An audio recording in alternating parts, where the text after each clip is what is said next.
Let's start with something you already know. You're good at what you do, whether you're closing deals, generating pipeline, running campaigns, or managing a team that does all of that. And you operate at a level that's took you years to develop. And one of two things are true right now. You're either doing this inside someone else's business, keeping a salary or a commission, which only represents a fraction of what you're worth. And the version of you that does this for yourself has been sitting in the background longer than you're comfortable admitting. Or you've already made the move, you've left the job, or maybe you're doing something on the side, you've started building, perhaps you've got a few clients already, but the revenue is inconsistent and you can't quite identify why. And you're privately starting to wonder whether the problem is you or whether the problem is the structure that you're following. And either way, you're not extracting the full value of your commercial skill set yet. And that's what this series is all about. Not the tactics, not another reason why you should start building because you already know you should, not more motivation. This is about the gap between where you are now and the skill set that you should have operating things on your own and the two things that actually help you to close that gap. Now, you've been working at the engine of a business, not beside it. And we can all understand that sales and marketing is not a support function in a business. It is the actual operating system that businesses need to grow. And it's really important that we recognize that now. Businesses need sales and marketing. If you look at any company, the operating system is always a sales and marketing function. So those commercially valuable skills are massively valuable for other companies. So we should be leveraging that for ourselves.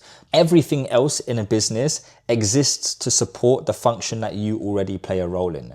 So the things that you already know what an offer needs to get a yes because you've been selling it or you've been promoting it. You already know what pipeline looks like and what good pipeline works. You already know how to take a stranger from a signed client, whether you're running campaigns, generating the right pipeline, or actually physically closing the deals. You understand the commercial architecture and what founders worry about day to day. And where most people begin when they're starting a business, they don't have any of this stuff. They're still learning what sales is. They're learning how to build pipeline. They're learning how to close without a brand. They're learning what ICP really means and how they can really build out a proper buyer profile and position an offer to the market.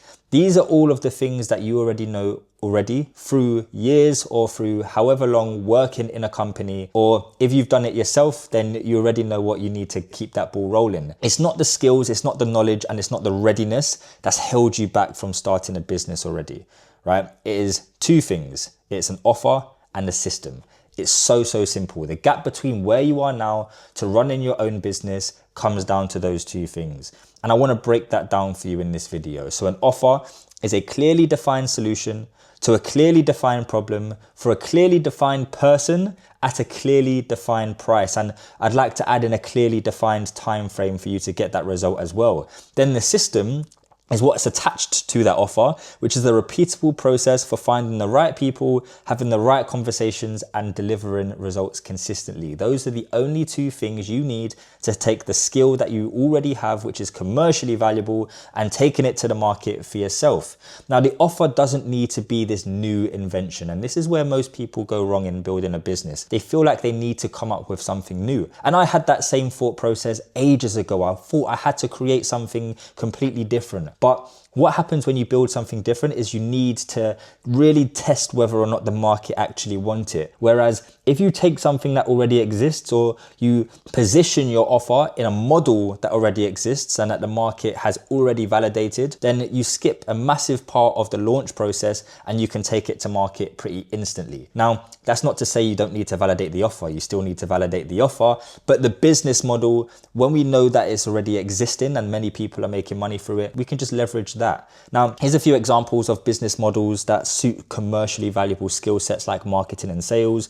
You can go in for a sales consulting or fractional sales department, B2B lead generation or outbound agencies, marketing, growth operating agencies, high ticket coaching, consulting, all of that sort of stuff. We already know that those models exist in the space. Now we just need to find a way to transfer our skills to match those business models. Now, comfort and fulfillment are not the same thing. And most people, when you are on a healthy commission or you're doing well in your job, you can get very comfortable very easily easily, and often comfort is the trap, and comfort is the thief of fulfillment. The most dangerous place for someone with your ability, if you're really good at what you do, is comfort, because comfort creates a lack of urgency. If you're comfortable, then there's no urgency to move forward and chase your dreams. So the trap here is being validated consistently, being paid well enough. Taking action and building your own business starts to feel like a risk. But the reality here is the ceiling is above you and it's structural and you're out of control from it, and that's what your company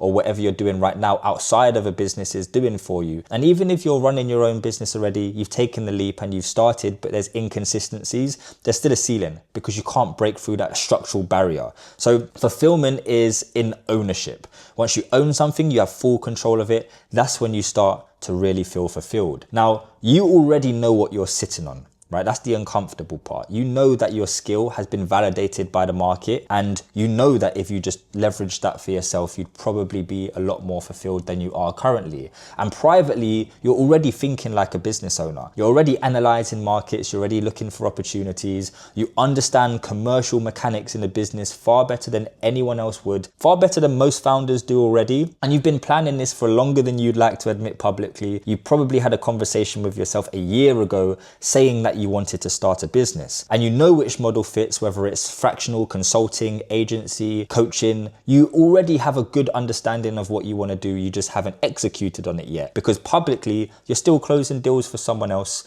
You're building a business that you aren't able to scale successfully. Everyone else, you're an entrepreneur, but you know internally that you're not. You're building someone else's pipeline, their revenue. You're hitting targets for someone else. You're making someone else rich. You're on a commission or a salary. Both are capped. There's a ceiling there. The moment you start your own business, that ceiling starts to disappear. Your income currently is decided by someone else, right? That isn't a reward, that's a cap. And what I'd like to point out here is the value that you're creating, what that you're missing out on, is 90%. The value that you're creating that you're keeping is only 10%, but the skills between you and a founder is absolutely nothing. And the ceiling, the margin, is infinite when you run something on your own.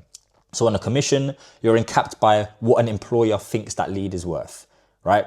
The deals that you close make the founder's equity grow. The upside is a fraction of what you actually generate. If you're on a salary, right, you're generating millions in campaigns, or you're generating millions in sales, but you're only keeping a fixed number that your employer thinks it's worth. If you've started building already, you've got clear goals and you've taken action, but the lack of structure for it to be a real business is not something that you have access to. So right now you're still convincing yourself, am I building a real business, or have I just created another glorified job? Here's what I want you to sit with before the next video. You're not someone who lacks the skills to build a business, and you're not someone who needs to learn how businesses work. You have been in the inside of a business at its commercial core long enough to understand better than most people would in your situation, or better than most people would who are running a business of their own. Whether you haven't started yet, or you've started and can't get it moving consistently, the gap between where you are now and the business that works isn't a skill gap. It's not a knowledge gap, and it's not a readiness gap. It's an offer and a system. That's it. It's two things, an offer and a system. Both buildable, both available to you right now. And that's it. Watch the next video, because we're going to go into exactly how to create that offer and system. I'll see you on the next one.